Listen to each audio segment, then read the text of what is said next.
de moda, volvemos, porque él nos puede platicar de todo, ya hasta ahorita hasta de lo esotérico. De lo esotérico.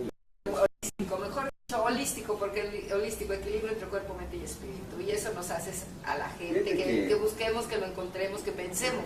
Este último año ha sido para mí complejo en lo que se refiere al tema de conciencia, al tema espiritual, y me ha acercado más a este nivel de espiritualidad para poder salir adelante. Esto es absolutamente cierto. Y eso es verídico. Creo que me ha resultado bien el experimento. ¿Cómo te has sentido? Mejor. ¿Lo hiciste por experimento o te fue llevando las circunstancias? Las circunstancias me fueron llevando, me fueron obligando a recrudecer mis emociones, mis sentimientos, lo que aprendí de niño, lo que capté en mi juventud, y sobre todo pues en esta madurez pues ya tener un mayor de paz una mayor paz para poder escribir, sobre todo para poderme sentir bien cuando escribo, porque a veces es muy difícil escribir sobre cosas tan negativas y estar tranquilo. Me ha tocado ser una especie como de cronista negro de la historia de este país, de la historia contemporánea, y a veces eso no es agradable. Sí, porque son como cosas, la verdad son muy fuertes. Muy duro. Por ejemplo, cuando yo escribí Los Escándalos, me acuerdo muy bien, en 1999, fue un rompedero de cosas. Porque yo sentía tanto lo que estaba escribiendo, y estaba yo solo, además, estaba yo solo y fuera de México, que me sentía tan enrabietado, tan conmocionado por lo que estaba yo escribiendo, que pues cerraba la computadora con fuerza, y otra vez había que mandar la regla. Entonces ya tenía yo 2 o 3 ahí de reserva para no interrumpir. Sí, porque o sea, eso que escribes obviamente lo y el olvidas. teléfono, bueno, no te imaginas la cantidad de aparatos telefónicos que pude decorar. Pero salió un libro, y fue un libro que en su momento tuvo un gran impacto en cuanto a la primera alternancia. Y luego pues ya, los demás han sido igualmente muy coyunturales, y lo que me propongo ahora es hacer otro tipo de libro. Yo digo siempre que hay un momento en que los escritores, cualquiera que sea, ahora se nos ha ido uno de los más grandes, Gabriel García Márquez, cualquiera que sea, necesita en un libro reflejar su alma.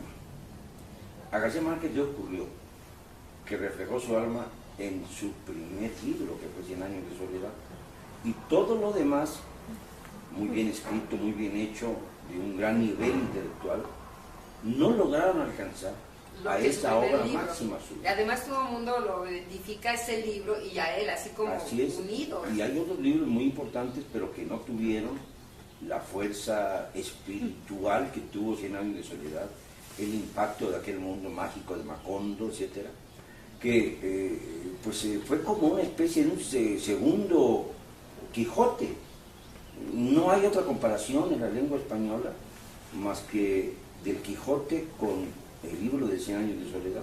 No con lo demás, ese nivel. No con lo demás de García Márquez. Lo demás de García Márquez está en un alto nivel, pero no al nivel de 100 años de soledad, como por ejemplo la obra Cumbre de Octavio Paz, que también habla de nuestra gran mente, la gran mente mexicana del siglo XX, sin duda alguna, quizás el intelectual más brillante de nuestra generación, de la generación que todavía pervive, porque los hombres no pasan hasta que desaparece su recuerdo. Y a él se le seguirá todavía. Octavio Paz fue una figura fundamental, a pesar de sus requiebros político-diplomáticos, pero como escritor escribió El laberinto de la soledad. También hablando de soledad. Soledad y soledad, es decir, es como un paralelo muy interesante que nos revela cómo en Latinoamérica, en general, los seres humanos vivimos envueltos de una gran soledad, de un gran aislamiento. Nos aislamos porque nuestro entorno nos duele, y al dolernos nuestro entorno nos reprimimos hacia adentro y captamos una serie de emociones interiores muy diferentes a las que pueden apreciarse a simple vista. ¿Cuántas veces pasamos por una calle, vemos a las mismas personas y nunca las saludamos?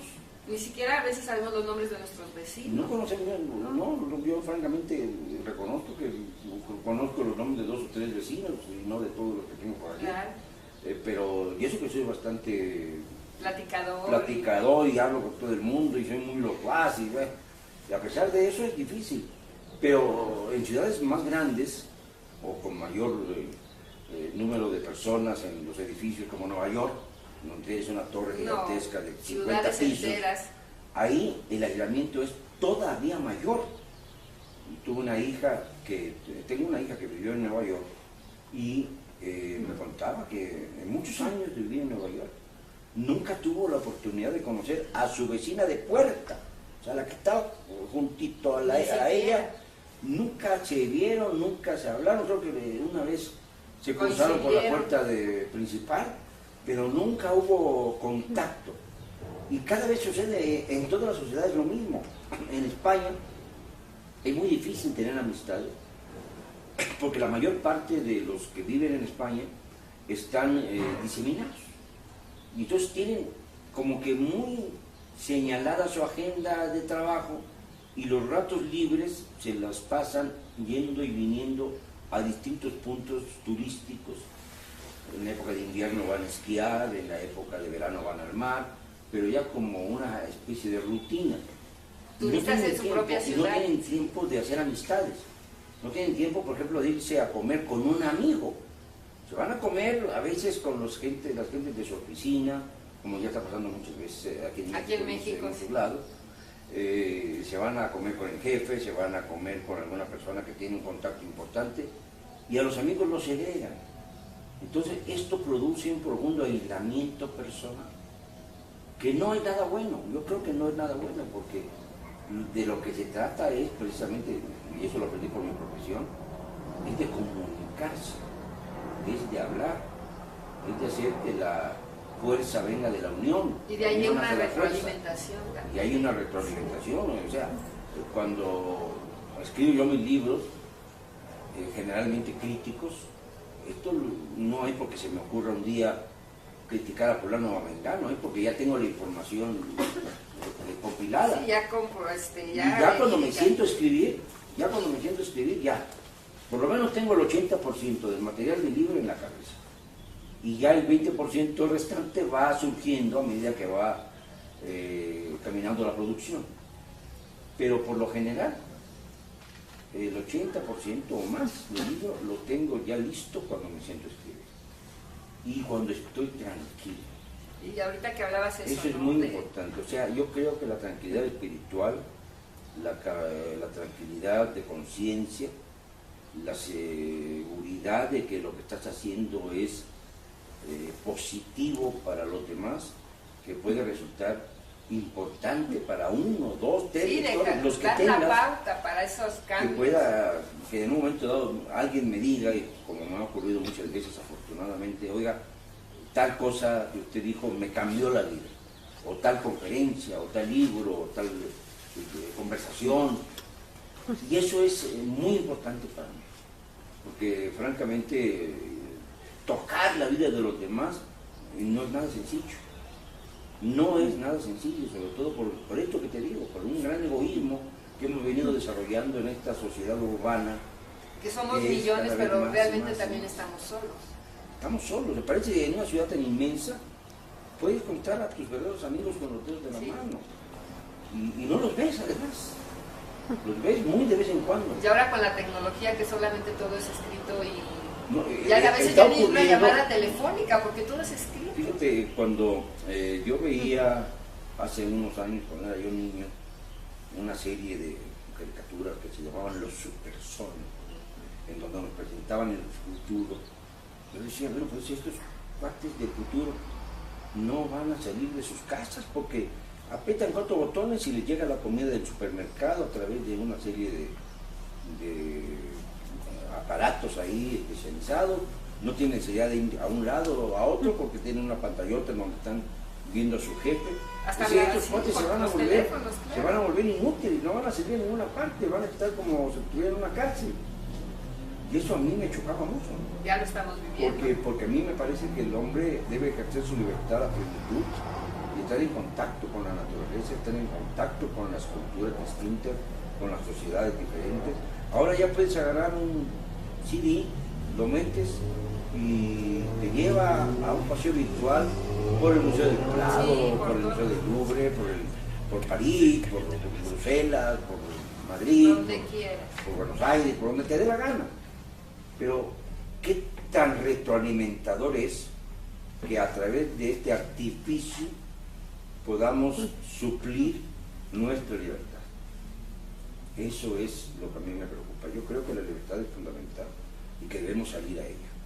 Debemos romper cualquier tipo de cadena, cualquier tipo de candado para poder salir a ella. Y esa libertad, don Rafael, ahora la has ido encontrando todavía más, porque tú siempre has sido un hombre libre en todos los aspectos, en tu forma de pensar, de expresarte, de hacer toda esa plenitud de que, bueno, muy pocos hombres o muy pocas personalidades, porque tú eres una personalidad, lo pueden lograr.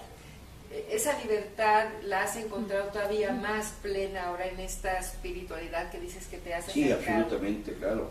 Cuando uno es más libre de conciencia y de espíritu, es más libre también en cualquier acto de su vida, en cualquier acto material, como que vas superando planos. Esto de la existencia tiene que ver mucho con los planos, con lo que ustedes llaman como esotéricos, mundos paralelos, o niveles de pensamiento que vas subiendo y superando hasta que alcances pues el derecho a estar en presencia de un ser supremo, cualquiera que sea este ser de acuerdo a las distintas religiones.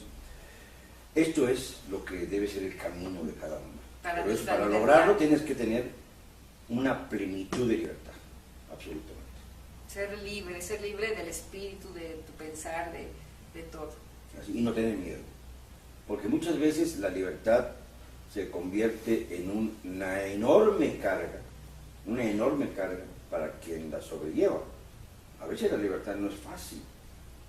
No, al contrario, implica riesgos. Terreno muy amplio. Por ejemplo, escribir acerca del presidente de la República, sí, se oye muy bien en términos de libertad, pero puede tener consecuencias en términos de represión. En términos físicos y reales. Entonces, esto es también lo que se plantea cualquier escritor o cualquier periodista cuando asume su responsabilidad de comunicador. No, y tú, bueno, tú has sido libre y has hecho eso y más. Y el libro que acabas de escribir, bueno, tuvo muy buena aceptación. Cuando te entrevisté el año pasado, pues estaba por salir ese libro, ¿no? Que sí hablaba habla de cosas serias, sí. muy serias, porque no porque lo que escribas no sea serio, sino que muy delicadas, como siempre. Que el presidente Peña Nieto tarda mucho en leer, por eso no se ha enterado del libro. Bueno, a lo mejor luego se equivoca de autor, entonces yo creo que el libro de Despeñadero se lo ha de haber adjudicado a García Márquez, por ejemplo, ¿no? O a lo mejor en paz descanse, igual al que ya se murió. Ya se murió, pues yo ya no tengo problema. Está perfecto. Pues entonces ese libro, me acuerdo que estaba por salir, y estuve un poquito cerca y cuando me hice esa entrevista estabas tan emocionado, todo el mundo estábamos emocionados, y bueno, ya lo pueden encontrar.